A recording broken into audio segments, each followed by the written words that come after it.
Good afternoon.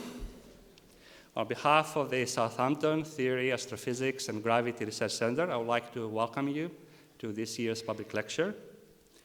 My name is Kostas Kenderis, and as the director of the STAG Research Center, I'll be your host today. So before we begin, I'd like to say that in case of emergency, just sit in your seat, and then the ushers are going to give instructions. So before I move on to make a small introduction, I'll say a few things about the STAG Research Center. So STAG was formed in 2012 through the productive and creative interactions between three successful research groups, the gravitational group in mathematical sciences, and the high energy and astronomy groups in physics and astronomy. Its mission was, and still is, to foster and promote cutting-edge research that goes far beyond traditional boundaries.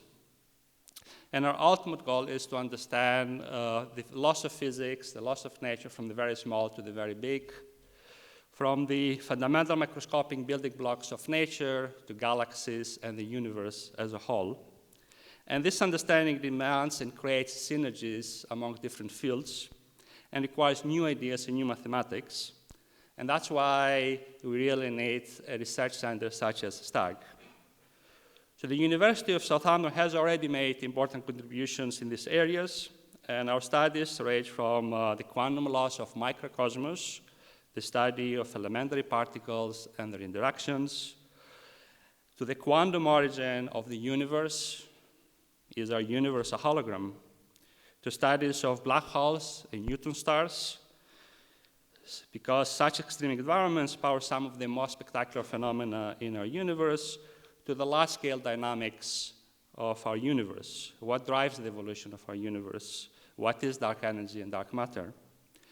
And we're also actively engaged in high-profile international experiments and observational facilities. So I would also like to take the opportunity to mention that this year we witnessed a very spectacular discovery, ripples in the fabric of space-time itself, the so-called gravitational waves, originating from the merger of two black holes, were observed for the first time by the LIGO team 100 years after they were predicted by Einstein himself. And we are proud that members of the STAG Research Center contributed to this momentous discovery. Now, we in STAG believe that it is very important to engage the public in what we do, to promote public awareness of fundamental science, and also to inspire the students of today to become the scientists of tomorrow. And as part of this mission, we organize an annual public event every year, given by highly distinguished guests, to explain some of the greatest achievements in fundamental science. So we're very fortunate to have highly distinguished guests in previous years to deliver the previous STAG lectures. So a few years ago, we had Lord Martin Rees, the Royal Astronomer, who explained to us the large-scale dynamics of our universe. And 2 years ago, we had Professor Harold Toft, the 1999 Nobel Laureate in physics, who talked about the origin of mass and the Higgs mechanism. And last year, we had Professor Brian Smith, the 2011 Nobel Laureate in physics, who explained the acceleration of the universe. So we're delighted to have this year the 2004 Nobel Laureate in physics, Professor Gauss, which is going to deliver this year's lecture. And it is now my pleasure to invite our President and Vice Chancellor, Professor Sir Christopher Snowdon, to introduce our distinguished guest.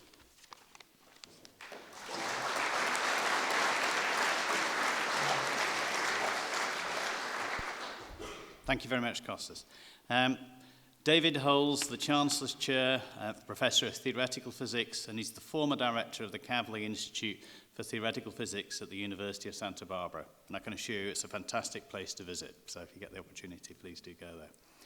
He was previously the Eugene Huggins Professor of Physics and Thomas Jones Professor of Mathematical Physics at Princeton University. He holds a PhD from Berkeley University. He's been a central figure, as we can see, in particle physics and string theory, and he discovered, together with his student Frank Wilczek, the asymptotic freedom and formulated quantum chromodynamics, which is a theory of strong nuclear force. He was jointly awarded the Nobel Prize for Physics in 2004 with Wilczek and Pulitzer for this discovery. He's made seminal and a large number of contributions to string theory, which is a theory that brings together gravity and quantum mechanics. He's won numerous prestigious awards, including the Sackary Prize, the MacArthur Prize, the Dirac Medal, the Harvey Prize, and many others. He's been actively involved around the world in promoting, advising, and aiding science, and has helped to establish centers for theoretical physics in China, Europe, India, South America, and Vietnam. I'm delighted to present to you David Gross. We look forward to hearing your presentation. Thank you. Thank you.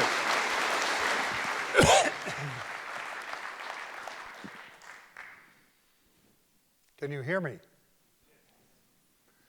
Okay, thank you for the introduction. It's great to be back in Britain. It's great to be in Southampton. This is my first time. And it's great to help promote the new STAG, Southampton Theory Institute in Astrophysics and Gravity. I'm very much a fan, as was remarked in the introduction, of theory institutes around the world, and I'm delighted that you're joining our crowd. I'm going to tell you today about the frontiers of fundamental physics.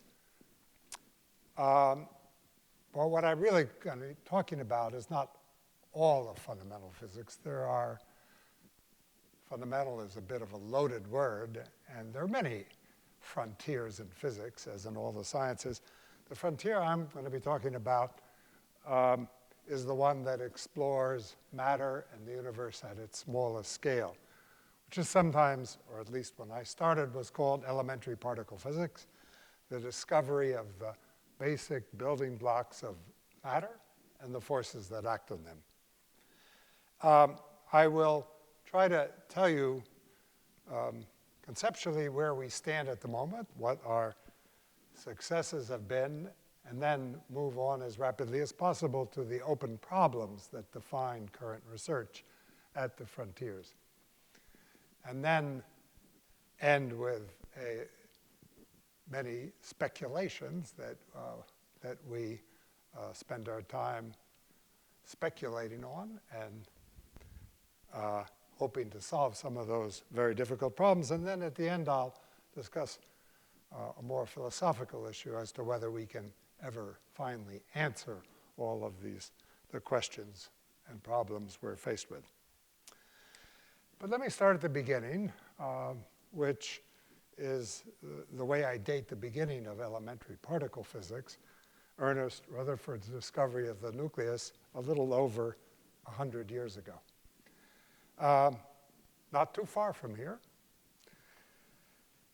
Rutherford wanted to understand the structure of atoms, which hypothetical particles no one had seen, but were obviously what made up matter. By that time, it was understood, but nobody understood how they were made. And aside from electrons, what actually went on inside the atom.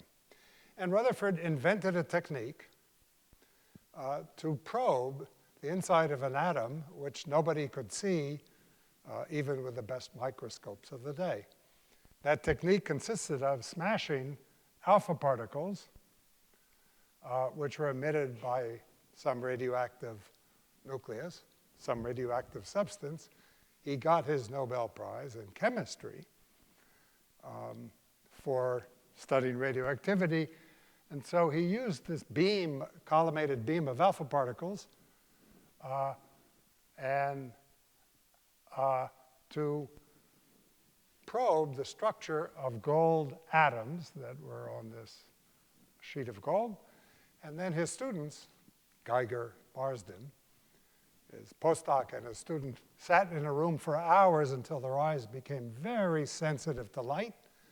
And they visually measured at what angle the alpha particles were deflected from the gold atoms through or which they passed.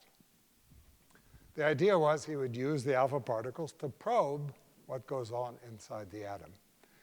And he discovered that many of the alpha particles came bouncing back, many more than he expected, and concluded rapidly that the charge, the positive charge that was inside the atom that presumably held the electrons there somehow, and most of the mass of the atom was in a very small region, 1 part in 100,000 of the size of the atom. He couldn't even measure the size of the nucleus. He could only bound it from above. And he called that the nucleus of the atom. This was a momentous discovery for many reasons. First of all, it gave a model, gave a picture of what the atom was. It looked very much like our solar system. People tried to construct models, solar system analogs of atoms, failing, obviously, because in classical E&M, if the electrons just orbited the positively charged nucleus, according to the laws of electricity and magnetism, they would have emitted radiation and spiraled in, and all matter would be unstable. But within 2 years, this model, with the addition of quantum mechanical ideas by Niels Bohr, succeeded in explaining the structure of atoms to a remarkably good accuracy, in fact, enabling one to understand the periodic table of elements even before one had quantum mechanics, which only took another 10 years. Rutherford's discovery of the structure of the atom was the experimental stimulus to quantum mechanics and to our understanding of atomic and then molecular and physics as we know it today. But from my point of view, what was really important was that he discovered the nucleus, which became the central focus of study of the elementary constituents of matter for the next century. And from an even more important point of view, Rutherford's most important achievement was the discovery of a method for probing small objects. Using particles, colliding particles with other particles in order to study their structure. Today we use, after 100 years, exactly the same method, except, of course, we have these bigger accelerators like the one at CERN, which collide protons on protons to study the structure of protons. And the detectors have graduated from the eyes of students and postdocs to these unbelievably complex detectors we use at the LHC. But the method is the same. It is, if you want to understand something, here you might want to understand the structure of a Swiss watch. Well, how would you do that? Well, the elementary particle physicist's answer is take 2 such watches, smash them together, take a photo right after the collision, look at what comes out, identify the constituents of the watch, and then try to figure out how the watch works. Now, it's not that this is a good method for watches. We have better methods. We can carefully open them up and look with our eyes or with a magnifying glass. But in the case of elementary particles, we don't have a better method. We just have Rutherford's method of smashing these things together, taking pictures of what comes out, and then trying to figure out how it works. It's been a remarkably successful method. But one should always keep in mind, in 100 years, we haven't come up with a better method. Maybe we will need to in the future. But at the moment, it works pretty well. We use these big colliders, like the Large Hadron Collider in Geneva. This is the Geneva airport. to give you some idea of the scale, 20 kilometers around. Protons go around at almost the speed of light, collide together, and the pictures are taken with these immense detectors that record the collisions that come out, the particles that come out of this collision, which look something like this. Lots of particles, messy, complicated, which is why you need such elaborate, expensive, large detectors. In any case, this approach of probing what makes up the atom and then what makes up the nucleus has been going on for 100 years or more and has been remarkably successful. By and large, we understand with almost completely, and it's the almost that makes science continue to flourish, of course, the structure of matter. The structure within the atom, which is largely governed by the orbits, the clouds of electrons surrounding the nucleus. The nucleus, which here is blown up by 100,000 times in size, which consists of neutrons and protons, and we've understood now that these are made out of quarks. The quarks are the fundamental point-like particles like the electron, which currently show no structure. We've been unable, by smashing them together, to see any substructure of quarks and electrons. But neutrons and protons and the nuclei of the atoms you're made of are made out of these composites, these of quarks, 3 per nucleon. Even more is our understanding of the forces that act on these basic constituents of matter. And the forces are 3 kinds of forces. The force of electricity and magnetism, that acts on all particles carrying electric charge, and 2 forces that act only within the nucleus, the strong and the weak nuclear force. Now together, this forms what is sometimes called, badly, the Standard Model.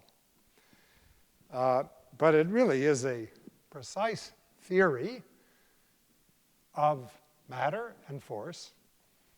It's a theory because you can put its equations or its principle here on one T-shirt. And in principle, you can take the equations that follow from extremizing this so-called action in a quantum mechanical framework and just about calculate anything that we've ever measured and currently measure in all of these laboratories. This contains within it the description of electromagnetism, of atoms, of molecules, therefore of biochemistry, of life, of nuclear force, of just about everything. Unbelievably successful. Its basic structure can be tested in special cases with great hardship, often to 1 part in 1,000, sometimes to 1 part in 1,000,000, and even cases of 1 part in 1,000,000,000,000, a billion, a million. Therefore, should really be called, in my opinion, the standard theory. This is by far the best theory that physics has ever had. It has some structure, which we assume or take because it agrees with experiment, and some number of parameters. Very few for ordinary everyday physics. But that's it. Given that, you can, in principle, calculate just about everything from first principles. Of course, you wouldn't do that. We have much better approximate ways of describing chemistry and biology than going back to such a fundamental reductionist theory. Let me say a bit more about the Standard Model. It is a list of particles, as I said.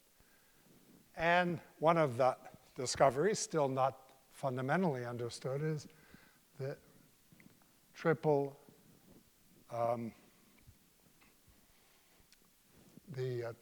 of the number of families of quarks and leptons. For ordinary matter is made out of up and down quarks that make up the nucleons and the electron and its neutrino partner, but it was discovered and incorporated easily that there are two other families of quarks and leptons. That's part of the story, the structure of matter, mostly taken from experiment, but fit into a framework which contains these three forces: electromagnetism, the strong and weak nuclear force. And together with one extra ingredient that had to be added, fits in fine. You must have heard about, in recent years, the final cornerstone of the standard model was confirmed by the discovery of the Higgs particle that this requires. Together, they form a tightly knit, elegant in some ways, messy in others, theory that, as I said, as far as we can tell, shows no sign of breaking down if you push this theory by imagining how it would make predictions at shorter and shorter distances or higher energies, or extrapolating it to the outwards in the universe. It works everywhere in the universe. It appears, and it only fails for sure at distances which are extraordinarily small. So it is a fantastic achievement of physics. And I want to explain one feature, which has to do something with asymptotic freedom that was referred to before, which I find the most compelling of this whole story. And it is the fact that these three forces are essentially the same kind of force. Now, this appears, at first sight, very difficult to be true, because there's such a difference between nuclear physics and atomic physics, between this very strong force and electromagnetism, which is much weaker, or the electromagnetism which acts over enormous distances, and the strong and weak nuclear force which act only within the nucleus. And yet, these forces at their heart, conceptually, are the same kind of force. And I can't explain that in great detail, and I'm only going to explain one aspect of it, having to do with the difference between electromagnetism and the strong nuclear force that binds quarks. And I'll try to do this in a way that only requires high school physics.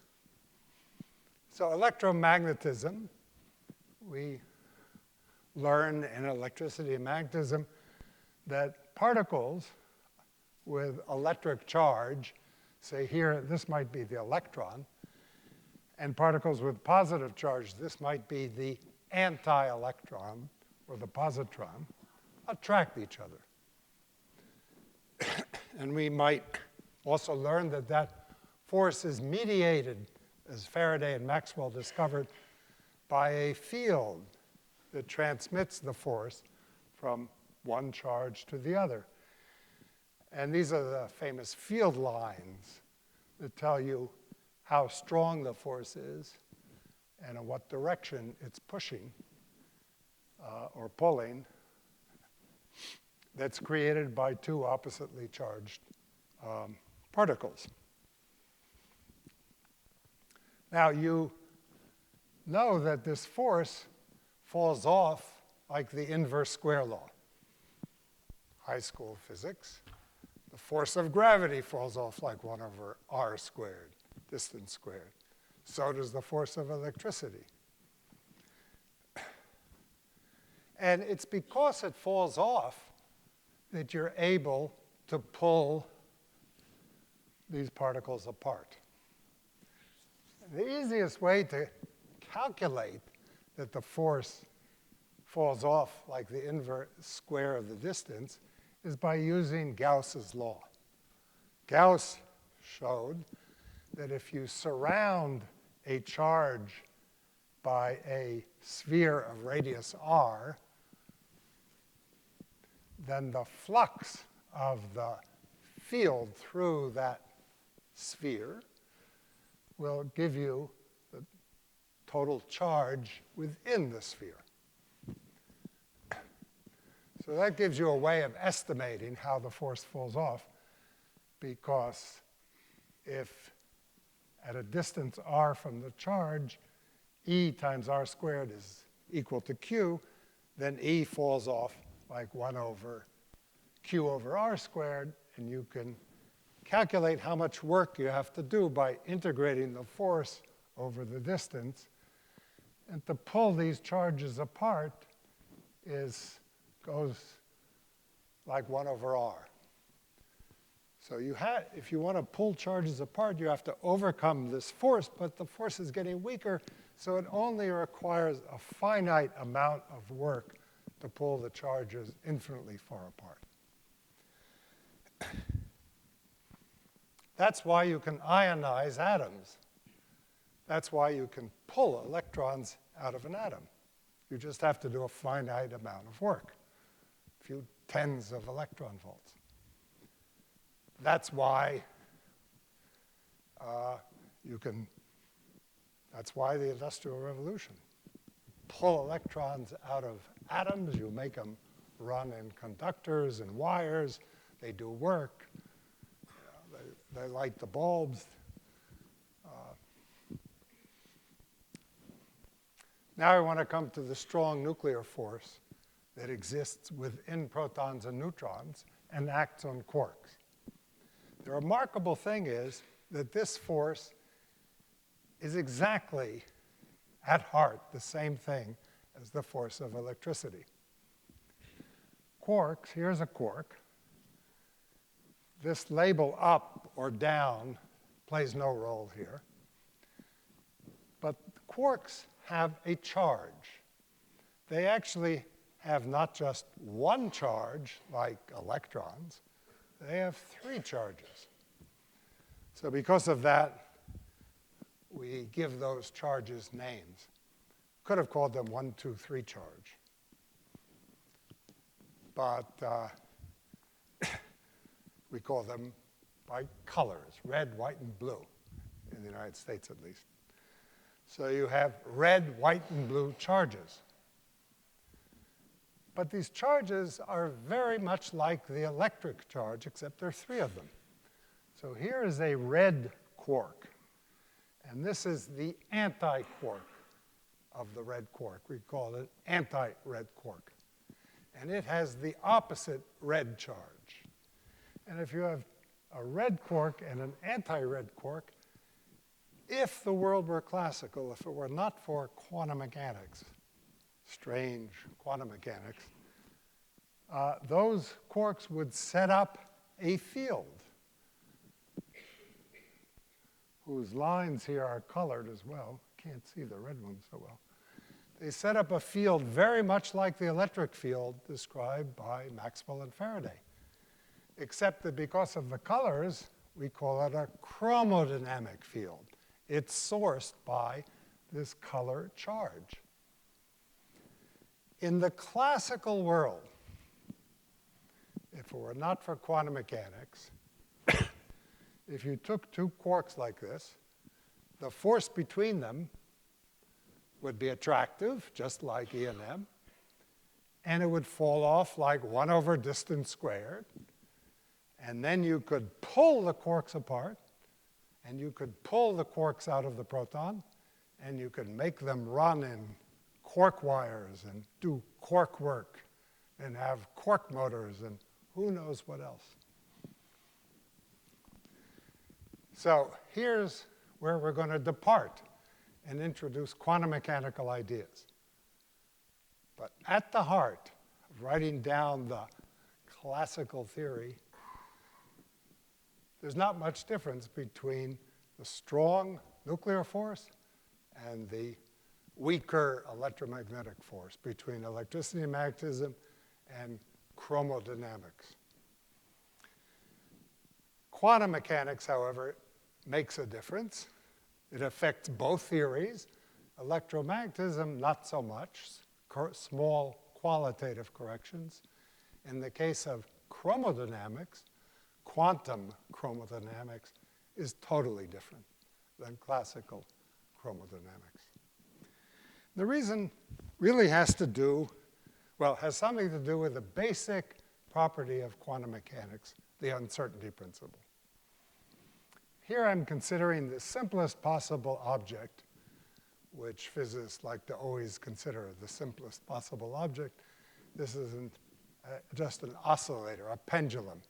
Nothing much happens. It just goes back and forth with a given frequency. But such a pendulum could also be at rest, classically. Here's a pendulum, its lowest energy state at rest. Okay? You could, of course, give it motion, but then it has energy. If you consider its lowest energy situation, the ground state, we say, it's at rest, sitting at rest here.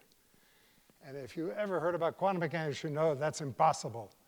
Nothing can be both precisely located and at rest with zero velocity, momentum, in a quantum mechanical situation. And Heisenberg sort of explained that. If you have a quantum oscillator and you want to operationally check whether it's at rest, you must look at it. You must shine light on it to see where it is. And if you shine light with quantized packets of energy, you will set it in motion. Every oscillator, every degree of freedom, every dynamical object in quantum mechanics always has, compared to its classical description, is what we call a zero-point oscillation, which carries energy. In fact, maybe that's what makes up the vacuum energy that causes the universe to accelerate. We don't know, but it could be. Okay? What that means is that when you talk about the force between two objects, like an electron and a positron, or a quark and an antiquark, you must consider the properties of the vacuum that they live in. The vacuum you usually think of as this inert nothing. But there can't be nothing in quantum mechanics.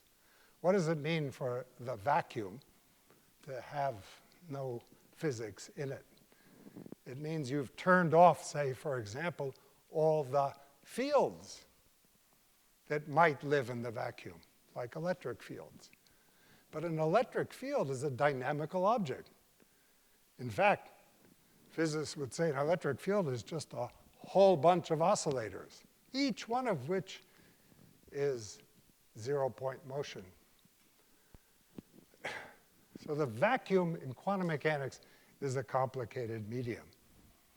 So the strong force mediated by the chromodynamic field classically would look just like the Coulomb field, look like E and M. But because it lives in a complicated vacuum, it could be different.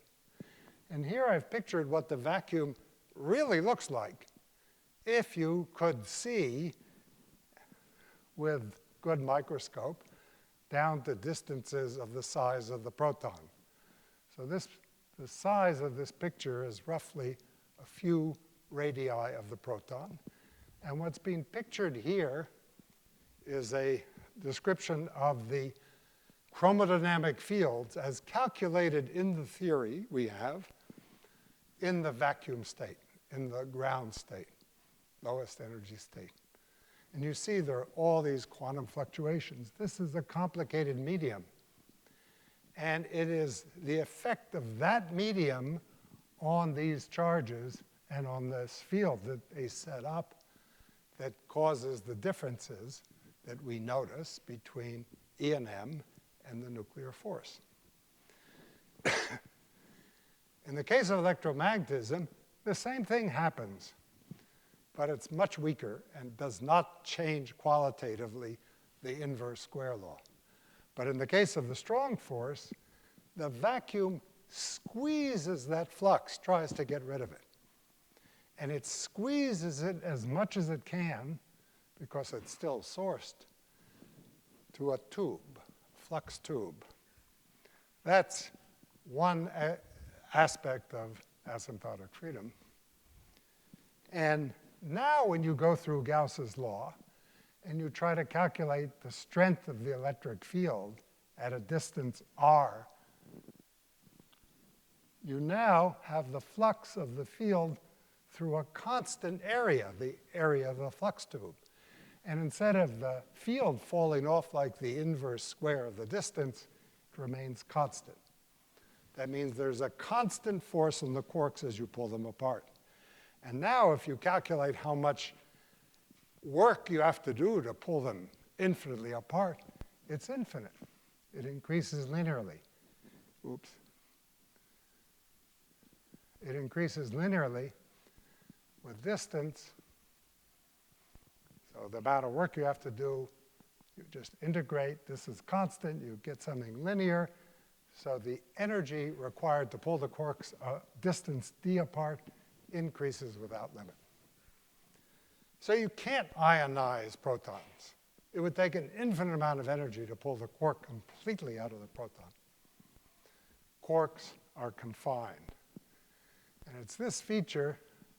So here actually is what happens in the theory. Again, computer simulation, solving the theory on a computer, allows you to see how the flux lines are squeezed to a tube. And that explains why no one has ever been able to produce a quark in the laboratory, since nobody has available infinite energy. So I hope you get a glimpse of how, at the fundamental level, the same is true, by the way, for the weak nuclear force, but explaining how that looks different from either electromagnetism or the strong nuclear force requires another few minutes, and the Higgs mechanism. But it also works. So the remarkable thing about, the most remarkable thing we've learned about the Standard Model is that all of the forces we've discussed so far and are relevant for macroscopic and microscopic physics, leaving out gravity, are at their heart the same kind of force. But you, of course, have to test this. This is a test, experimental test, of the fact that the force, as measured here, gets stronger as you go to longer distances, lower energies, or weaker as you go to higher energies. They're much more sophisticated tests. You know, it's really nice to have a theory like this. Physics is proud of having theories that can be tested with almost no input over 12 orders of magnitude. And we've been subject over the last decade to having extraordinary measurements and tests performed at the Large Hadron Collider, which have subjected the Standard Model to such tests. But as a theorist, I must say, the thing that gives me most satisfaction is explaining our masses. So I often ask audiences in public lectures, where does your mass come from? And everybody will say, well, it's the mass of the atoms that I'm made of. And where does the mass of the atom come from? Well, some people understand that, as Rutherford discovered, that all the mass of the atom is essentially 99.9% is located in the nucleus. And where does the mass of the nucleus come from?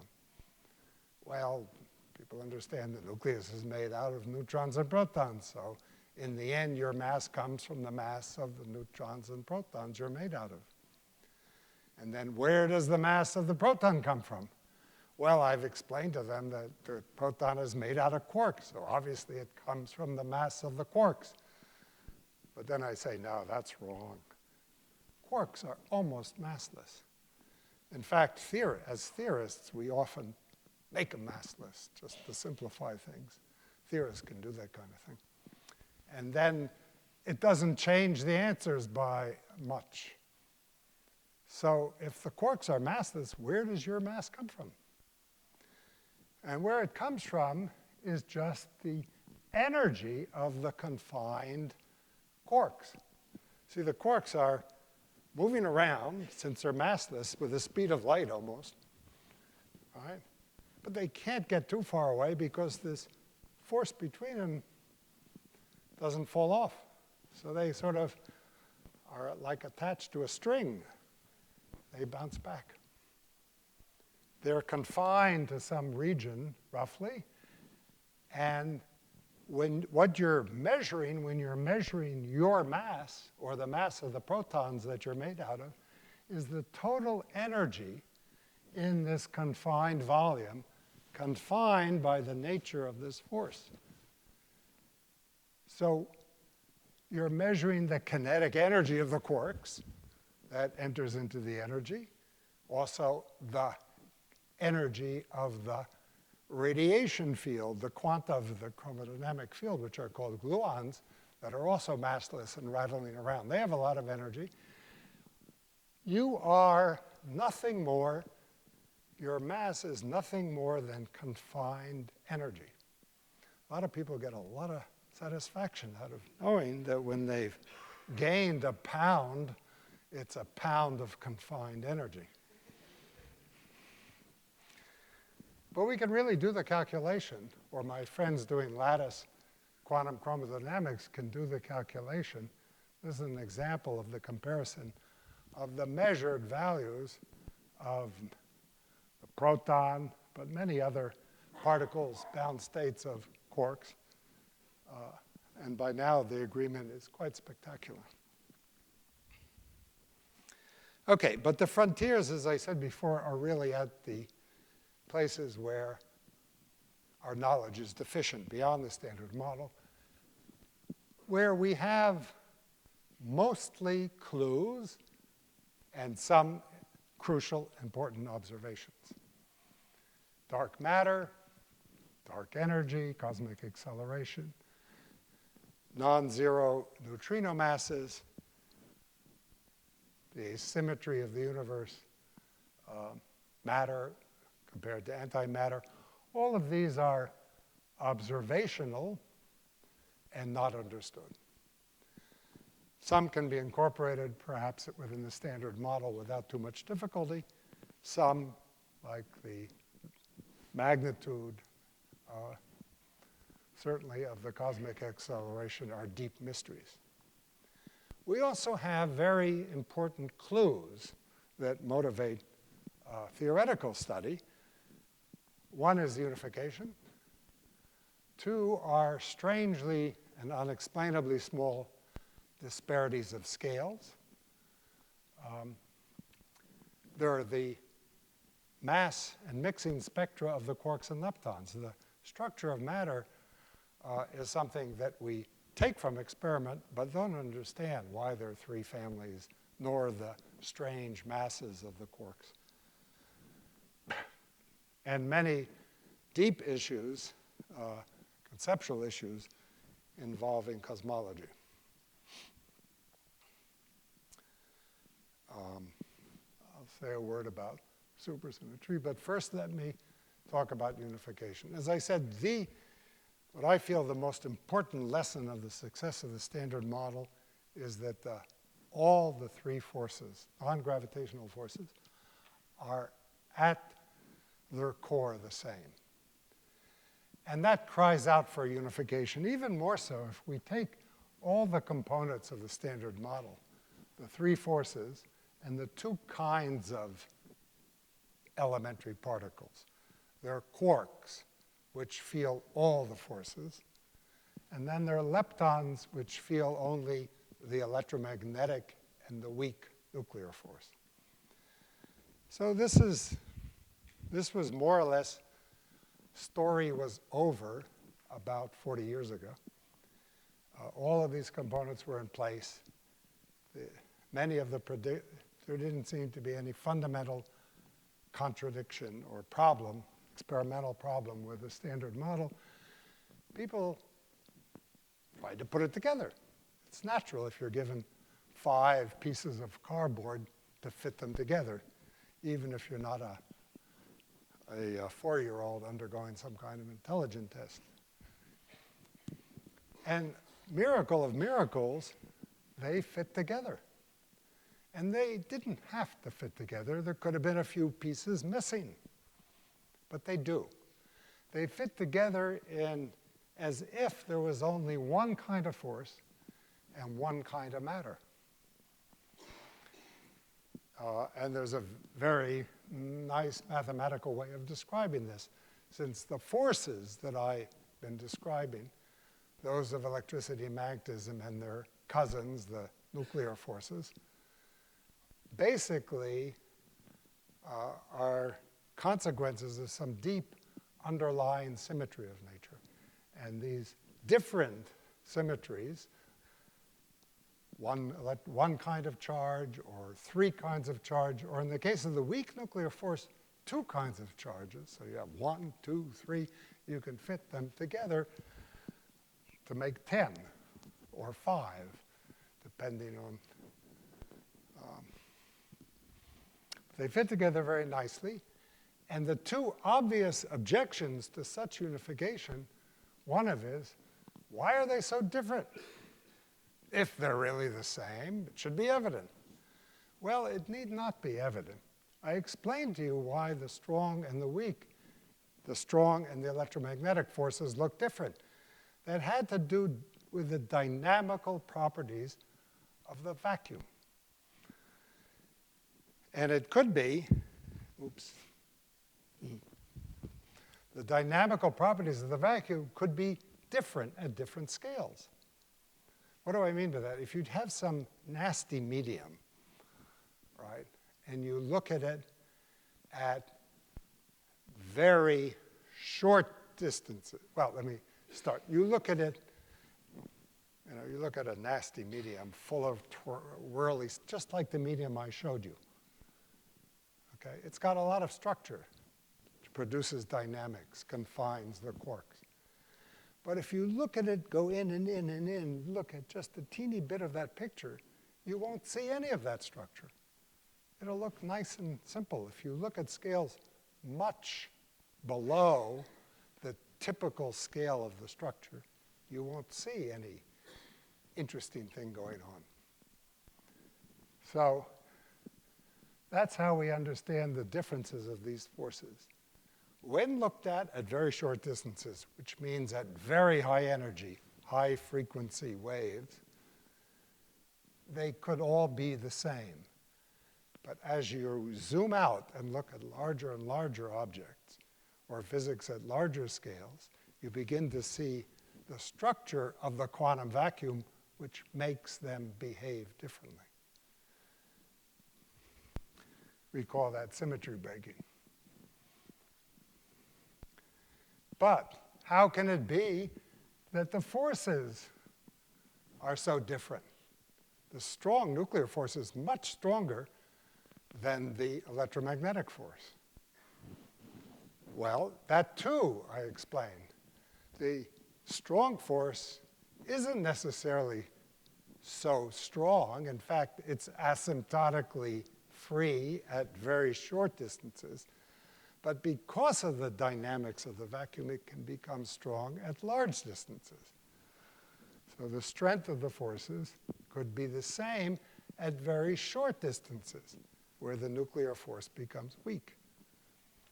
So people with this in mind simply took the standard model and extrapolated to see what would happen if we could do experiments much higher energies.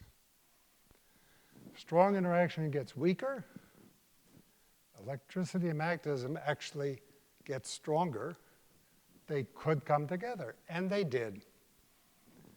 Not only did they come together, they came together roughly at the same distance scale or energy scale where gravity becomes important. Gravity inside atoms, inside nuclei, is very weak. In fact, gravity is almost a negligible force, which you might find strange, and it's the only force you ever feel. But the only reason you feel it is because there are big things like this planet, where every atom in the planet is pulling down. You know, I'm still holding this up. Every atom in the planet is pulling it down. So gravity is only noticeable because there are big collections of atoms like planets or stars. Each of you attracts me, right? But not by very much. We wouldn't feel it. We don't. Gravity is a very weak force. Gravity only becomes important when you get a lot of energy or mass together. So this is an even stronger clue that, this has motivated my life ever since, that all the forces should be unified somewhere around this characteristic distance scale, which is extraordinarily small, or energy scale with gravity. Now, such a picture is suggested by the Standard Model and its extrapolation, and has guided a generation of physicists for years, so far without demonstrable success. And we must remember it could be a coincidence. And that's the danger of doing fundamental theory. The rewards are tremendous. The dangers are great. And the journey is a lot of fun. Such a picture doesn't tell you how the forces are going to be unified. And a lot of more direct speculation has been, which might be related immediately to experiment, has been focused on things like supersymmetry, which is a speculation, again, a guess, stimulated by both the power of the guess to solve problems and the clues that nature provides. And it is the idea that there are extra symmetries of space-time.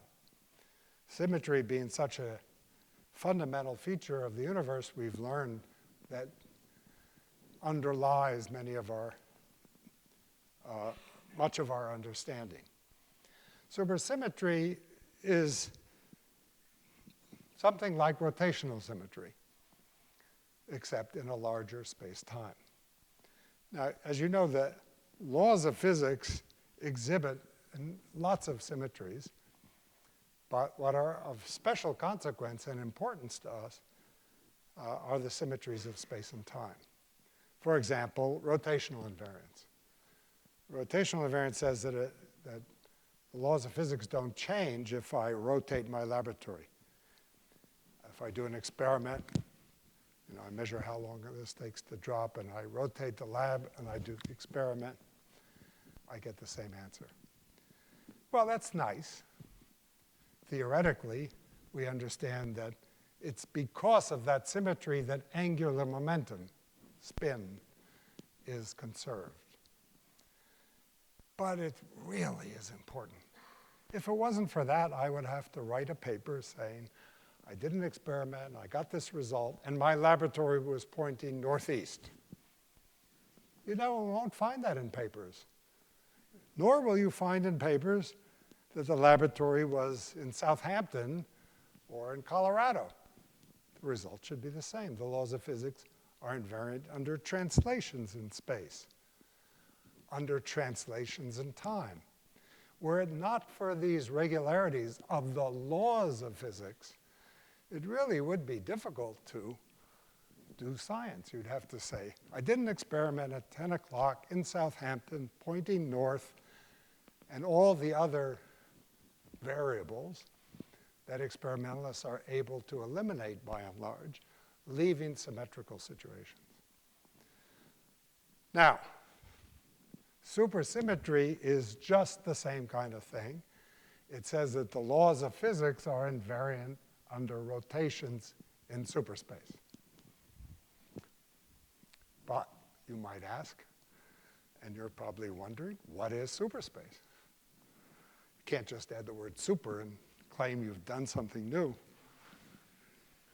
So superspace is a bigger space-time. And I'm sure you've all heard about other speculations that physicists claim, string theorists say we live in 10 dimensions or 11 dimensions or whatever. But this superspace is a different kind of extra dimension. So it does mean an extra dimension like, right, left, forward, backward, up, down. But I've called this dimension you see with a Greek letter, so it must be different. And it is in the sense that you measure distances along that dimension with numbers that anti-commute, whose multiplication table is something like theta 1 times theta 2 is minus what you get by multiplying in the other order, theta 2 times theta 1. There are such numbers mathematicians or physicists, in this case, can discuss. Strange numbers like the square root of -1, imaginary numbers, which are very useful numbers, but imaginary. So these are called Grassmannian numbers or anti-commuting numbers. And there's, you can multiply them, add them. And it turned out, as discovered by physicists in this case, that there's a natural, beautiful, elegant, lovely generalization of everything that works beautifully in classical physics. In traditional classical physics, relativistic physics, quantum field theory, the standard model can always be generalized to live in this bigger superspace. Okay. And then you can just simply ask, well, what are the properties of a theory that lives in this bigger superspace? And the laws of physics are invariant under rotations in this bigger superspace. And that becomes interesting because you can then rotate an ordinary dimension, which you can see and measure with ordinary numbers, to these funny dimensions that anti-commute. Gives all sorts of wonderful things, like twice as many particles. Every particle you had that lived along, in a sense, this axis can be rotated. You get a new particle. None of those particles have ever been seen. Doesn't bother us, because we've learned to live with symmetries that aren't manifest in the complicated vacuum. And so the manifest symmetry doesn't bother us.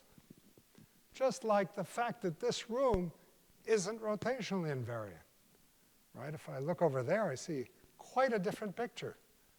That doesn't shake my belief in the fact that the laws of physics are invariant under rotations. Right? The laws of physics are invariant under rotations. This room isn't.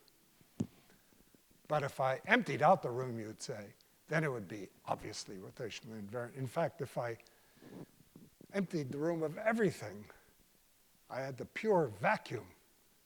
Well, maybe not. Remember the picture of the vacuum. It was complicated. Maybe the dynamics of the vacuum picks out a direction. Could be, even with rotationally invariant laws of nature. Just like a magnet picks out a direction in which it's magnetized, even though the laws of physics are rotationally invariant. Same could be true of supersymmetry. It could be broken by the vacuum and only apparent when you get to a scale which is short enough that you don't see the vacuum structure. And there are clues for such a symmetry, including the unification, dark matter. The unification is pictured here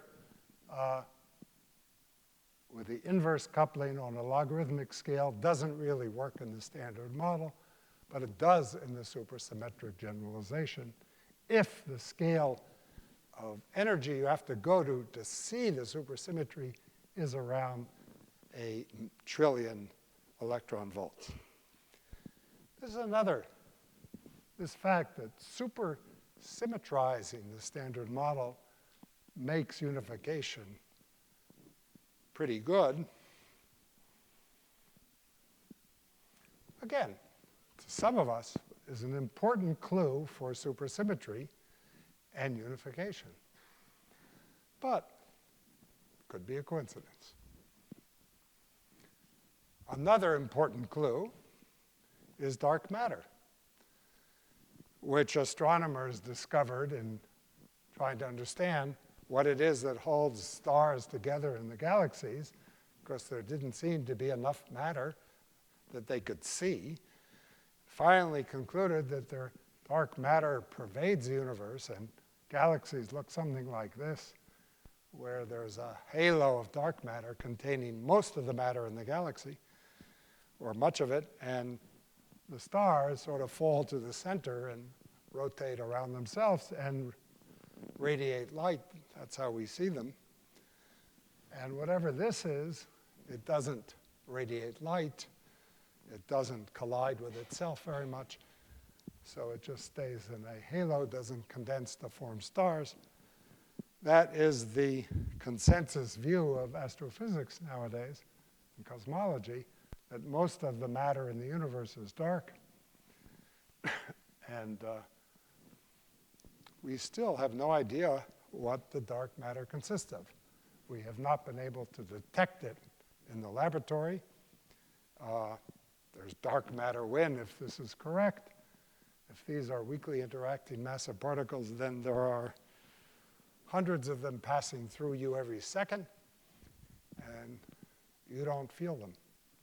That's good because you don't get cancer, but it's bad because if you did, we could detect those dark particles. We can't produce them in the lab, so it remains a mystery what they are and why 90% of the matter in the universe is of this type. And supersymmetry predicts a very nice candidate for dark matter, with the added bonus, roughly, that if their masses are in this range of TV, we could understand from the Big Bang theory why 90% of the matter would be dark. Again, an important clue for supersymmetry, or a coincidence. So in this kind of game, probing the unified theory with gravity and what truly lies beyond the standard model as new thresholds for new kinds of physics, we have these important clues, all of which could be coincidence. So far, in fact, we haven't seen a SUSY event at the LHC. It would be something like this, where, or one signal of supersymmetry would be an event in which large number of particles are produced, which, say, go upwards in these jets, and there's nothing appears to be going downwards. So there's sort of missing energy or momentum.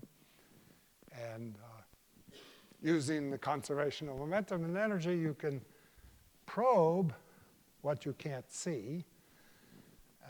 And that is a way for looking for invisible particles that interact very weakly. Of course, there's background. Neutrinos do something similar. But I do want to tell you that the discovery, which seems to be less and less likely, unfortunately, as time goes on, but still not negligible, is really the discovery of quantum dimensions of space and time. So if they discover supersymmetry, if and when, then we will have to change our view of space-time in a totally revolutionary way. Space-time is not something we directly feel. It's a mental construct which we embed physical events. And just because that symmetry isn't manifest much like rotational symmetry in this room isn't manifest, we would still have to learn that we live in a world with quantum dimensions. Now, the future of experimental particle physics is tricky. You can easily make a case for optimism or pessimism. Physicists tend to oscillate between the two, sometimes very rapidly. What? I just made this incredible discovery. I just realized I got the sign wrong. I just found a new particle or a new mode or measured a parameter. I misconnected the cables. You know, you can oscillate back and forth very quickly. But I have observed that most scientists, certainly scientists working in a tough field like experimental particle physics or theoretical fundamental physics, are optimists. I think it's just because the pessimists quit. They just say. Let's see, I'm going to skip.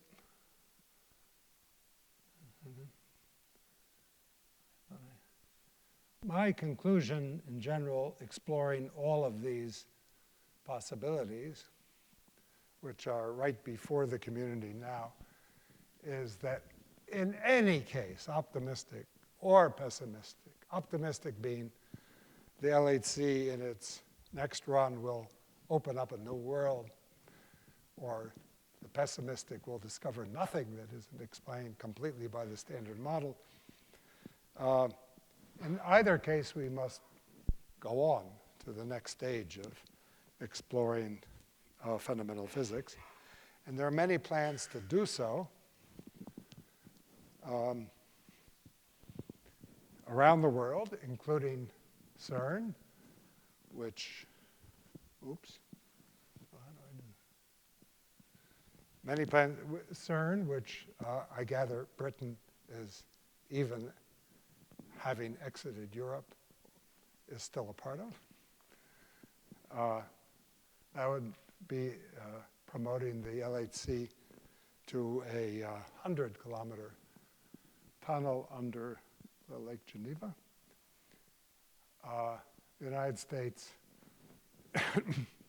hopefully will do something, but I'm most excited nowadays by China, which is a new player in fundamental science, investing enormously in the growth of basic science in many areas. And since it is the largest economy in the world, or close to, it aspires to be a world leader. And there are serious plans to build a 100-kilometer, 100 TeV accelerator, one that would eventually become a 100 TeV accelerator in this region, right where the Great Wall first began, so we call it the Great Collider. Now, that will allow us to probe and discover more clues and confirm or rule out some of the speculations we've been involved in. But it doesn't really address this unification, which is where gravity becomes important and has promoted a whole other set of speculations having to do with extended objects, in particular string theory. Coming back to those flux tubes, by the way, those were the origin of string theory. String theory began now almost 50 years ago as an attempt to understand the nuclear force. From phenomenological indications of this flux tube, people started constructing mathematical descriptions, which turned out some years later to be explainable as a theory of fundamental extended objects called strings. They then discovered that those strings could be closed, in fact, had to be closed in a consistent theory, and these closed strings described gravity.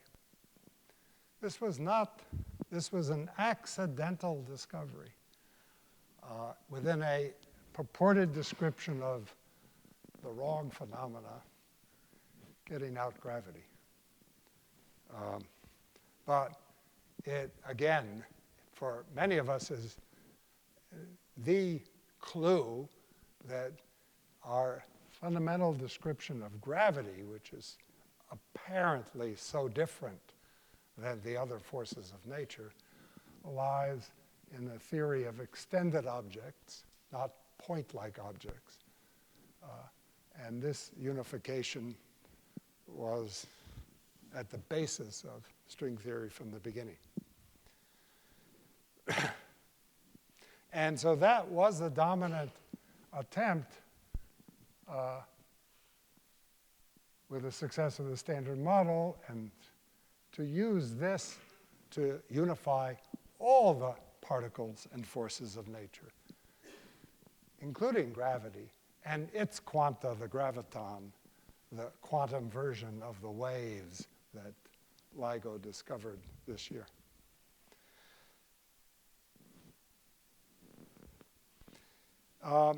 And that attempt, for reasons I'll come to, hasn't yet materialized, and is probably more complicated than we originally thought. But it's raised a whole host of new questions and about physical reality. One has to do with these extra dimensions. I already mentioned the quantum extra dimensions, but real extra dimensions that if you were small enough you could move in have been suggested by string theory.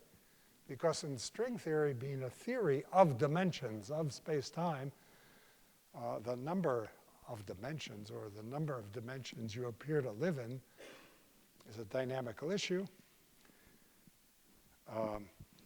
For this to be consistent with observation, whatever extra dimensions there are would have to be curled up. And part of the fun of doing string theory 30 years ago was to try to explain the unexplainable, unexplained, and mysterious properties of the real world in terms of the structure of the hidden extra dimensions, compactified, we say, of string theory.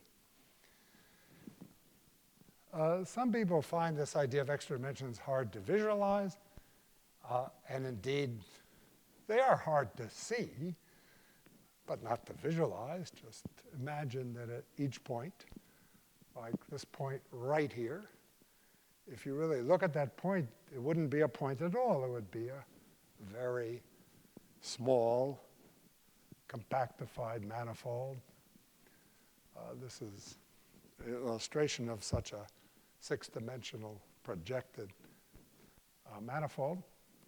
And your eyes, your microscopes, aren't good enough by many factors of a million to see that structure. So it looks like a point, much like a speck of dust looks like a point. But this is a property not of matter in space-time, but of space-time itself. The remarkable thing about such a vision is that,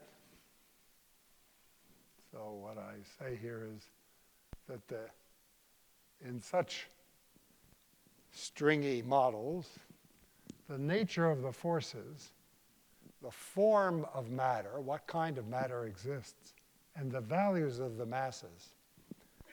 Some of these questions that are are necessary to define the Standard Model. You have to say, how many charges are there? 1, 2, and 3. What kind of matter do you have? Well, I have quarks and leptons. What are their masses? Well, so they've been measured. This is what they are. Those are the elements that go into defining the Standard Model.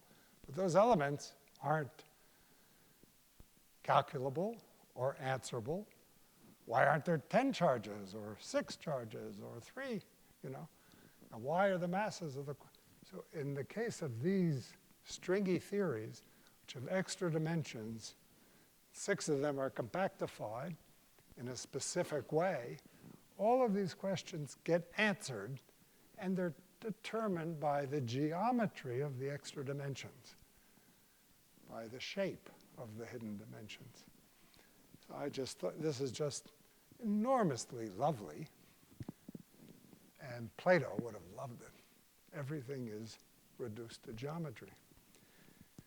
Now, it hasn't worked. It hasn't worked because we don't yet have a theory. We simply have a framework of constructing a whole variety of theories. People still, within this framework, try to find one that agrees with the standard model. And there are many, many, many that do that. But a theory has to be specific enough to make predictions. What we have instead is what I would like, remove the word theory, is a framework.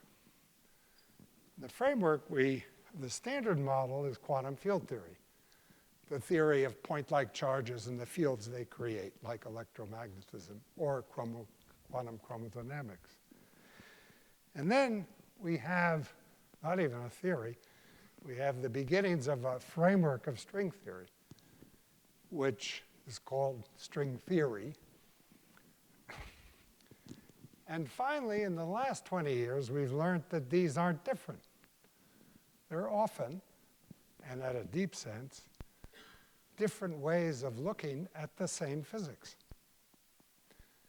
Much like quantum chromodynamics, the theory of the nuclear force, which on the one hand could be quark, anti-quark, with a flux tube holding them together because of the weird properties of the vacuum, or a quantized string, which also looks like a flux tube.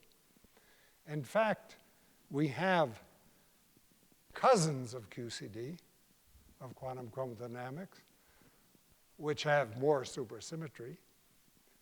But these are cousins of QCD, closely related, which we know are also describable in terms of string theory.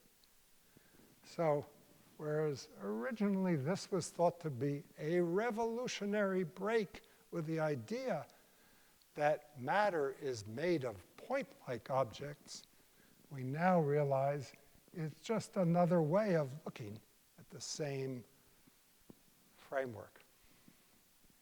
Points and fields, or extended objects like strings. But both of these are not theories. These are frameworks. There are many quantum field theories, infinitely many. The standard theory, the one that agrees with experiment, is one of those, with a bunch of free parameters which we measure but don't calculate. In the case of string theory, it's even worse. We don't know what the class of theories contained in this enlarged framework are. And given that realization, much of the work in the last 20 years has been removed a bit from direct confrontation with experiment, with the feeling, I think is justified, that before finding the specific theory to either predict or calculate with, post-stick with, you should understand the size and power and boundaries of this framework. A framework we can't really even describe in its totality, but it includes theories of extended objects like strings or higher dimensional extended objects, all consistent quantum field theories, quantum gravity, and even worse than that. All of these ideas put together, oops, have gotten me out of the, where is the trouble is?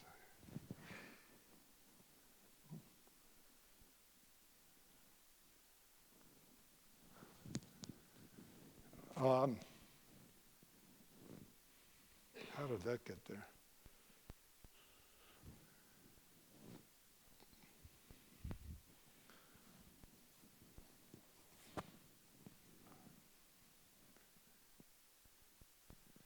have started to threaten some of, again, coming back to our most primitive and fundamental concept we have in physics, that of space-time. I think I had smooth, space-time is smooth, you can't tear it. It has a fixed topology. It has a fixed number of dimensions, 1, 2, 3. All of these fade in this larger framework. In fact, most of us in this field believe that space-time is too crude a concept. And I remind you all that space and time is something that each of us constructed without any teacher as infants in order to organize physical reality. You want to crawl across the room to get a toy, you have to embed your physical perceptions in a framework. And the most important part of that framework is the notion of space, smooth, fixed, number of dimensions, the topology doesn't change constantly, and time.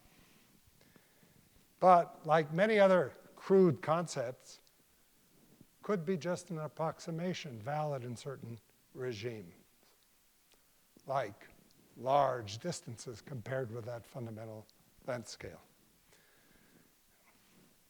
And maybe should be replaced by something else. And then we would say that space-time is an emergent concept from something more basic. We have examples, very simplified examples, of the emergence of space in particular, not time. Time is harder. Space from quantum mechanical systems that never mention space, but it emerges as a way of describing large-scale phenomena. And gravity is the dynamics of space-time, so it too emerges. So that's one issue we're confronting head-on in all of this, probing this framework of theoretical physics. But there's another issue, which is equally important, is that we are faced really with a question as to what fixes the dynamics. Even if you understand the framework, let's say it's quantum field theory or string framework, what picks the particular theory? What fixes the dynamics? And another question that physics usually doesn't ask, but now has to, and maybe is related to this, is what fixes the initial state? So physics, traditionally, for the last 400 years, has ignored this question, or been able to, luckily, to ignore the question as what fixes the initial conditions. An experimenter sets up their own initial conditions, does the experiment. That's physics. But when we include gravity in our unification, when we confront gravity, then we're really discussing the universe, about which we know a lot, experimentally, observationally, and understand a lot. But we really have to address the beginning. We can't avoid it. And ask the question that physics has been lucky enough to be able to avoid.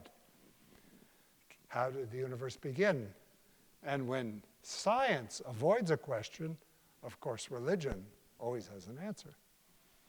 And this used to be a question that was just addressed by religion or philosophy, but now is a physical question, one that you cannot avoid, and people trying to understand that history of the universe and the origin of the cosmic microwave background that we observe can't avoid that question.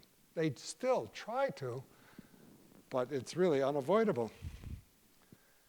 I mean, Einstein taught us that the universe, the dynamic is a dynamics of space-time, and the answer to the question, if you solve the equations or come up with the answer, you're really describing space-time history.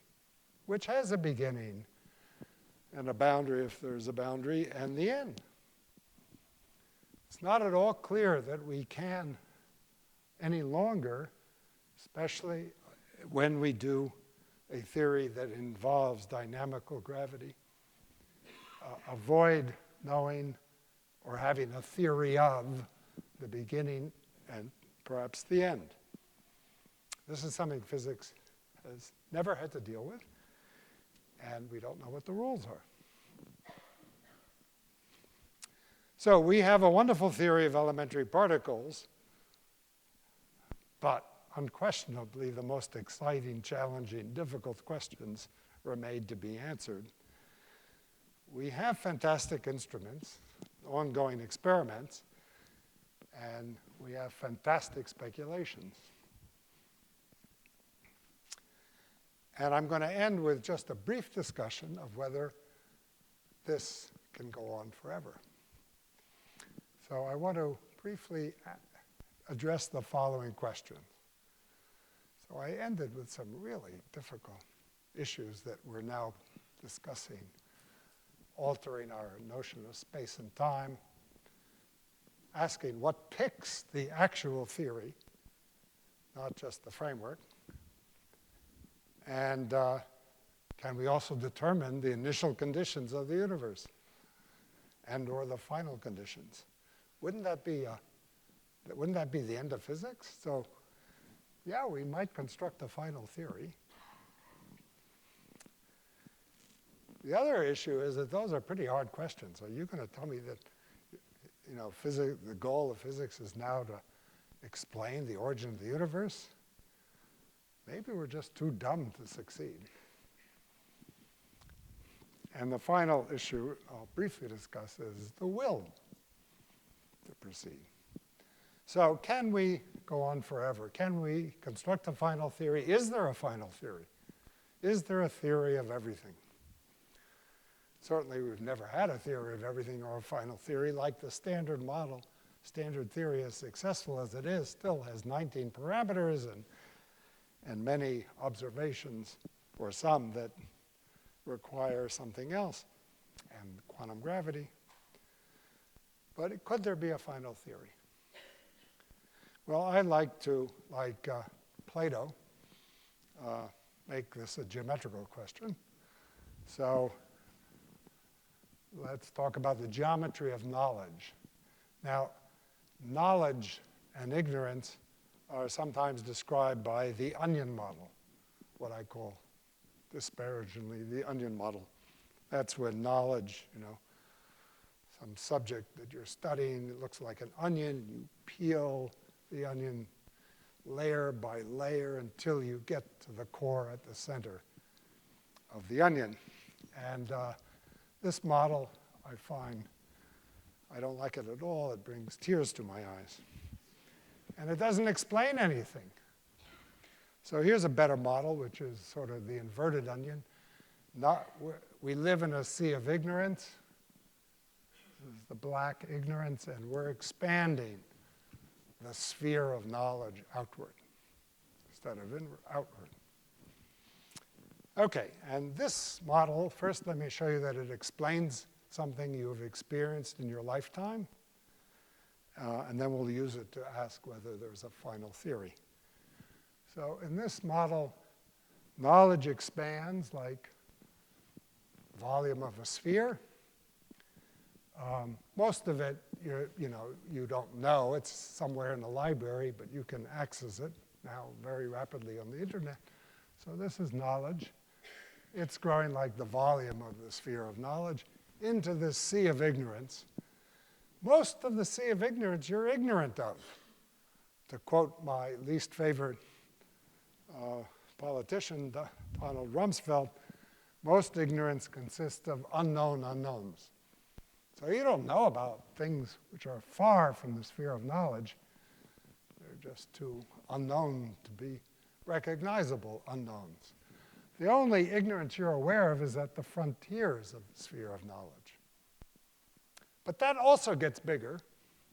So this is in accord with your experience, I'm sure. The more you know, the more you realize you don't know. Ignorance grows as well. like the surface of the sphere of knowledge.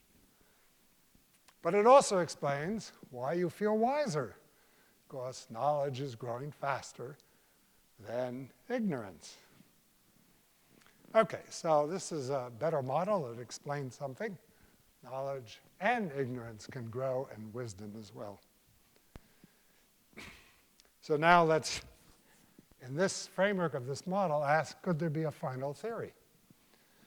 So what that means is there would be a finite amount of ignorance, and we would exhaust it. Final theory would answer all questions. Well, sure, that could be the case. It was with the exploration of the Earth. This is a Eurocentric map. Yeah, I don't even see Britain here. It's a Eurocentric map from the medieval times, which this is the sphere of knowledge, the known Earth. Ignorance is along the boundary, people explored. If the Earth had been flat,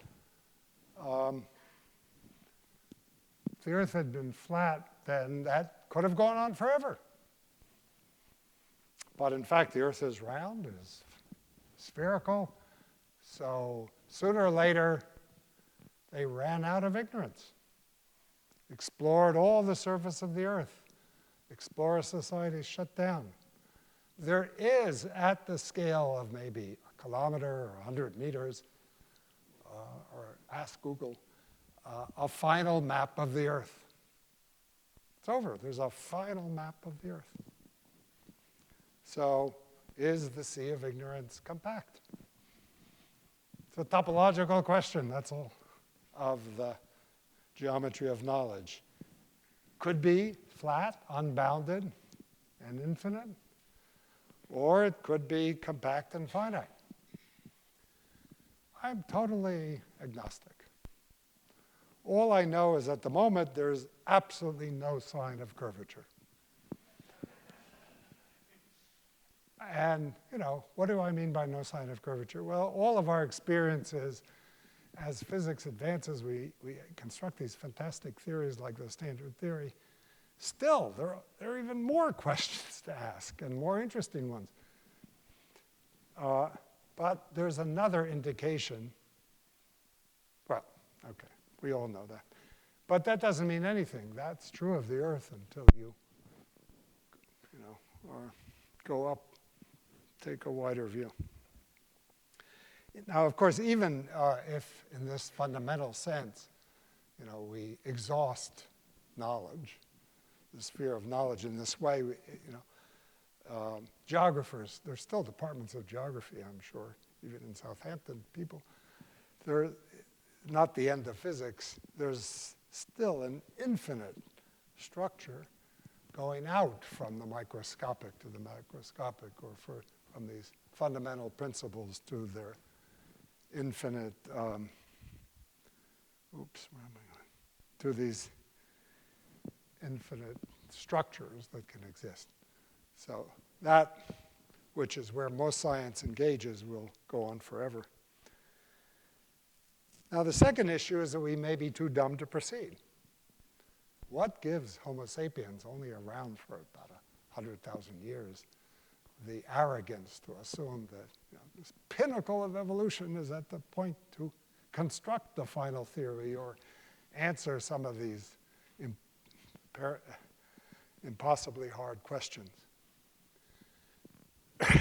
We know very well that our fellow species are too dumb to proceed, right? I've been totally unable to teach my dog quantum mechanics.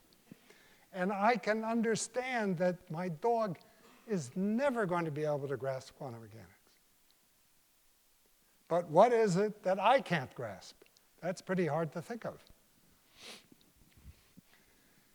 But there must be something, right?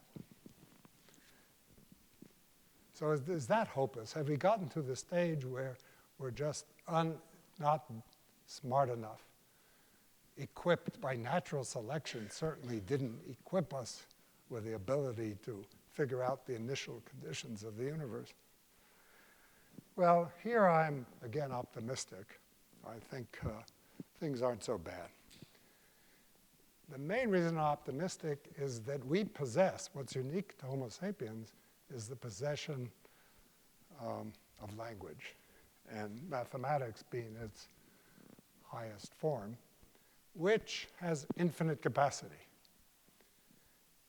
Chomsky famously remarked that a newborn infant somehow has this ability hardwired to pick up language without being taught, just by overhearing its parents babble. And having learned one of any human language, can then utter sentences that no one has ever uttered before. It's amazing, infinite capacity.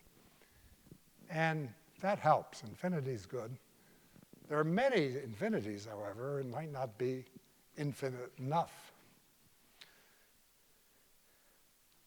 But number one, if it isn't, well, we'll start evolving more rapidly. We'll change our capacity.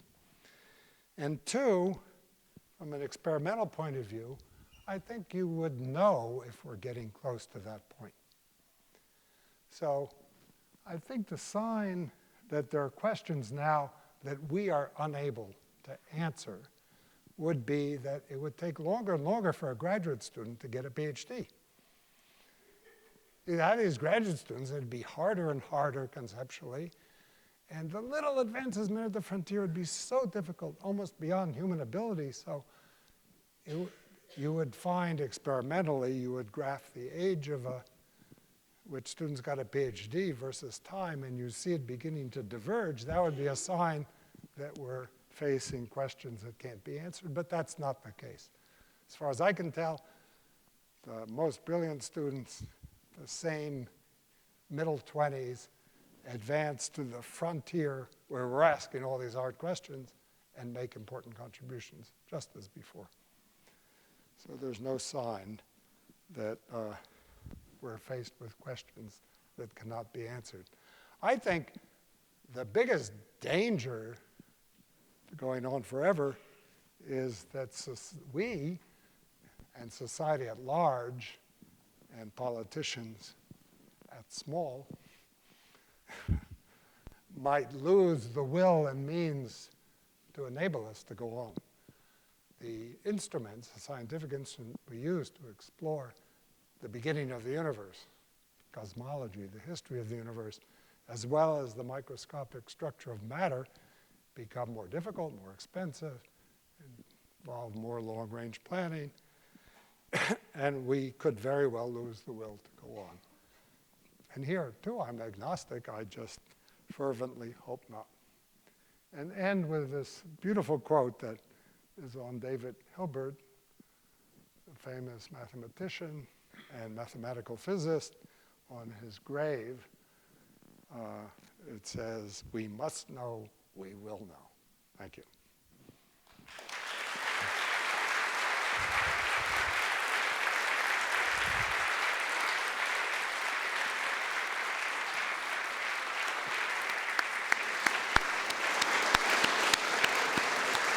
Thank you, David, for this wonderful talk.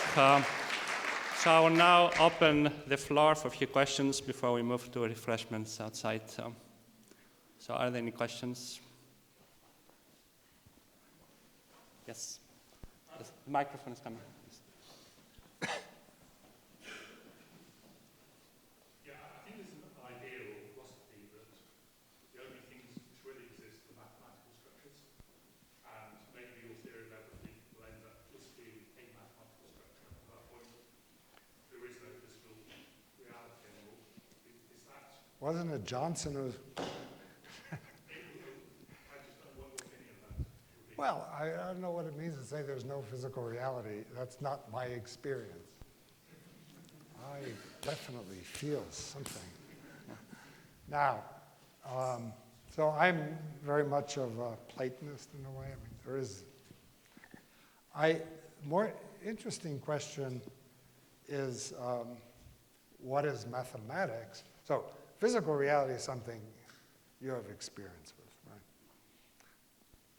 it's almost, it's very, I find it very bizarre to say there's no physical reality. It's like saying, none of you exist, you're just things in my imagination. The universe doesn't exist, just my mind, and I've constructed the whole thing. It's fun and games. More interesting question to me is whether mathematics exists in the same way as physics. So physics, most mathematicians I've talked to are Platonists in that sense. They believe that mathematicians are not inventing new things, structures, new concepts, but rather discovering new features of mathematics. Much like physicists discover features of reality, of nature. And if you ask them, if there's another civilization in some other galaxy, will they have the same physics? Of course, we would say. We know that. We can measure the physics on their stars. Would they have the same mathematics? I believe so. Many mathematicians will say, however, no. They will have a totally different kind of mathematics. Why should it be the same? So that's the experimental way to tell the two. We have to wait for STI, but that's, I truly believe that they will have essentially isomorphic mathematics to ours. Maybe they'll be more advanced or less advanced, but the same. And I believe mathematics is a reflection, is reality in that sense. It emerged, we made progress in understanding mathematics because we have been programmed by natural selection to understand and comprehend the real world. And language in mathematics is of the real world because that's what enables you to discover the real world. Any other question? Yes. Yeah.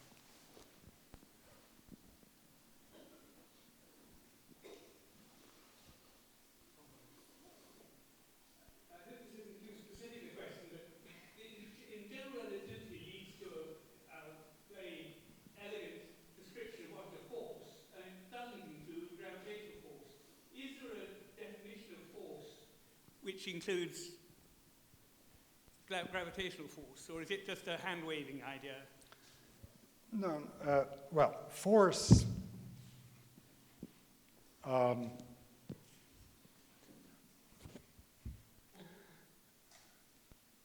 depends what you mean by force. So force, as usually is understood, is a non-relativistic description of the dynamics of many particles or a system with many components.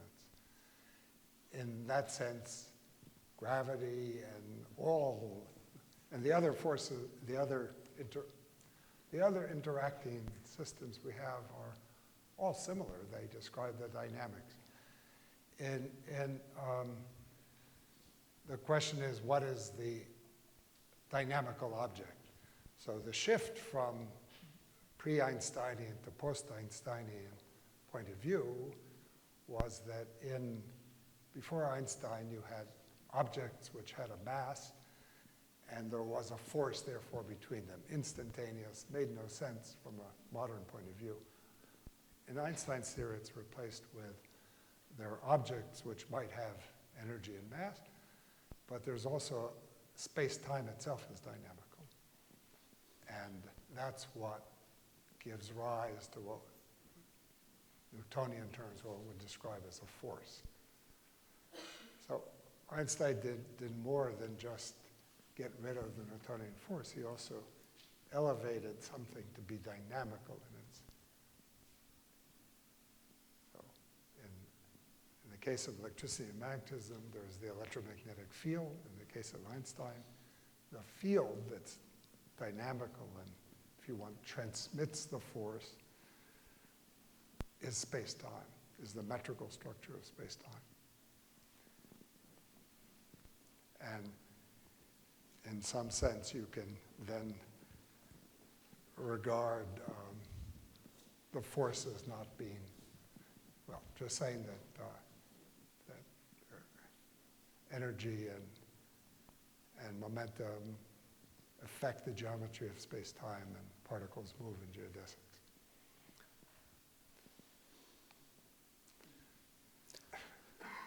Okay, any other question? Yes, one over there. Wait. Yes. Oh, hello. Oh, well, I'm quite loud, actually. Oh, hi. My question relates to your idea, are we too dumb to proceed? Yes. So all the way through your lecture, you've kind of explored the idea of us creating experiments that have then fed into theory, and the theory's fed into experiment.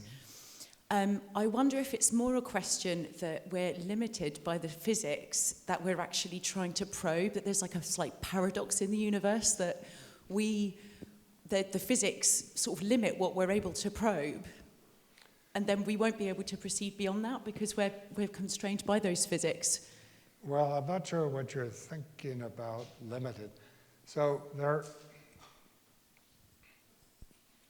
there's certainly are cases. I'm asking you about it. Yeah, so. I mean, I'm trying to think of examples. I mean, there are cases in the history of physics where we learned that there are certain things that the nature of physical reality doesn't allow us to ask, like the position and the momentum of a particle at the same time. So, typically, I think we're in an analogous situation, and probably. One never knows. One works with the concepts that one has. One asks of that conceptual framework to answer questions that seem crazily ambitious and impossible to imagine answering. And then one looks for cracks or inspired guesses to another approach. So let me give you an example. I'm asking more about the ability that we have to construct apparatus. Well, that too. So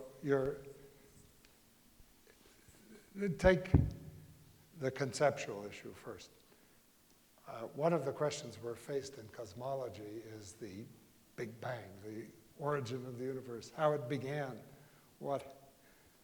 That's something we're never going to be able to directly observe, obviously. And it's something for which I said we don't have the rules.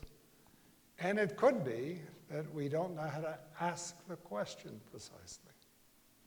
So the situation where, in fact, the structure of reality is such that you're asking the wrong question sometimes is one of the big steps that are made to solve those questions. You learn how to reformulate the question in a way where you could answer it. You typically recognize such questions by you can't imagine an answer. And at the beginning of the universe, I can't imagine really a satisfactory answer. People do write papers on the beginning, the initial state of the universe, et cetera. But I don't find them satisfactory. And it could be that we're just, the hang up there is how did time begin? What happened before the beginning? So something goes wrong with our notion of time. Those are all cases where one has, these are conceptual issues. There'll be no direct test, but there can be indirect tests. So sometimes if we can't directly go back or recreate a new universe and see what happens at the beginning, we can try to derive the consequences. And people doing theories of inflation, of the initial inflationary burst of the universe, which is believed to be part of the history of the universe, want to understand the structure of the small perturbations that gave rise eventually to galaxies and structure. And the detailed nature of those fluctuations does depend understanding more and more about the universe at earlier and earlier times. Whether we're, history proves that somehow scientists find the way to tie successful speculations and jumps and conceptual structures to tests that satisfy us that these ideas work.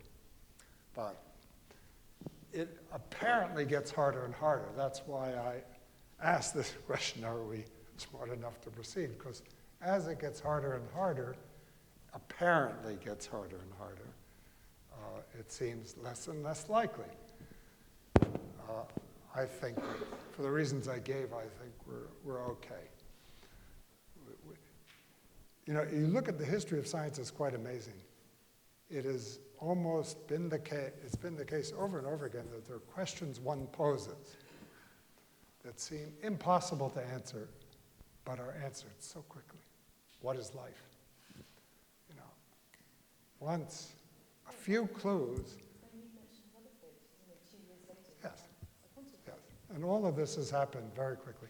So I'm pretty optimistic that all of the kinds of questions that we're addressing now will be answered, maybe not in my lifetime, but in the lifetime of some of the young people in this room for sure. But the other thing is that there'll be more questions, you see. That's the strange thing about this. There are these unknown unknowns. So, I mean, another interesting parlor game is imagine you answer all these questions, and you have this kind of final theory. Does that mean you have the final theory? The evidence is that there'll be more unknown unknowns, and that's really hard to imagine, the unknown unknowns. The questions we'll be answering once we understand the beginning of the universe. So no physical constraints for you? Sorry? So there's no there are physical constraints, but they kind of, so people ask for, for example, there's an ongoing debate about whether, in principle, you could construct an accelerator, forget how much it cost, that would actually directly probe this unification scale with gravity. That's about a billion million times bigger than the existing accelerators. And since the cost goes up like the square, it's roughly, But people will argue that the very nature of gravity and black holes make it impossible if you ever to construct such a big accelerator. It would be so huge, so massive, that it would collapse to a black hole.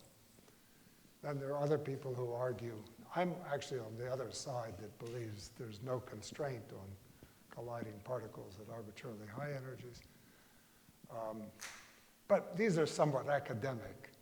There are no obvious bound problems we have in the foreseeable future in the laws of physics themselves limiting what we could probe if we keep going at the, and the politicians don't shut us down. Okay, I think let's thank David again.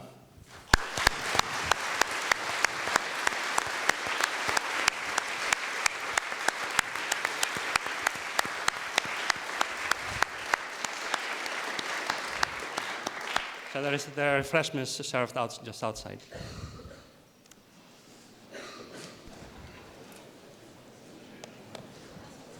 You want to have a picture with the president? Well done, David. So you've been out to Santa Barbara? I have, actually, several times. I used to do, my background is in sort of a small-scale electronic devices, and you have some very good scientists and engineers. Can you put the original slide back on? The first photograph, the very first slide. Can we get that back on? That's points rather than thank you. Whatever the first one you had. Oh, you don't have the double, yes. I see.